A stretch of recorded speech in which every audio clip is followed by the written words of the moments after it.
ముందు దోశలు తింటుండేనా? ముందు దోశలు తినకపోతుండేనా? దోశలు లేక డబల్ రోటీ లేక మరి ఏం తింటుండే? బిస్కెట్లు ఉండేనా అప్పుడు? ఇంకా బిస్కెట్లు లేకుండా అది చాక్లెట్లు తింటుండే. చాయ్ తాగుతుండే లేదా? చాయ్ ఉండే. చాయ్ ఎట్లా? ఆవు పాల, బర్రెపాలు, ఇంకా పాకెట్ పాలు ఉండేనా ముందు?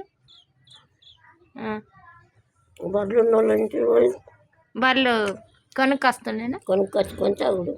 మన ఇంటికాడ ఉండేనా బర్రెలు? పాలు వెళ్తుండేనా? మరి దోశలు కార కంపెనీలు ఉండే కదా ముందు, లేకుండేనా? లేకుండే. మరి దోశలు లేక ఇక ఉత్త చాయ్ అనేది తాగుతుండేనా? ఉత్త చాయ్ ఎట్లా తాగుతుండే? గోళీలు గింత. మరి ముందు అన్నం తింటుండేనా లేకుంటే ఏం తింటుండే? ఏం తినకపోతుండే. ఇంత రొట్టె పప్పు, ఏమైనా కూర రొట్టె గట్క వేసుకుంటుండే అంటుండే కదా. పప్పు గట్క రొట్టెలు పప్పు అంచు కూర. గట్క దేంతో వేస్తుండే? తోరపప్పు. తోరపప్పుతో గట్క వేస్తుండేనా? పప్పు గట్క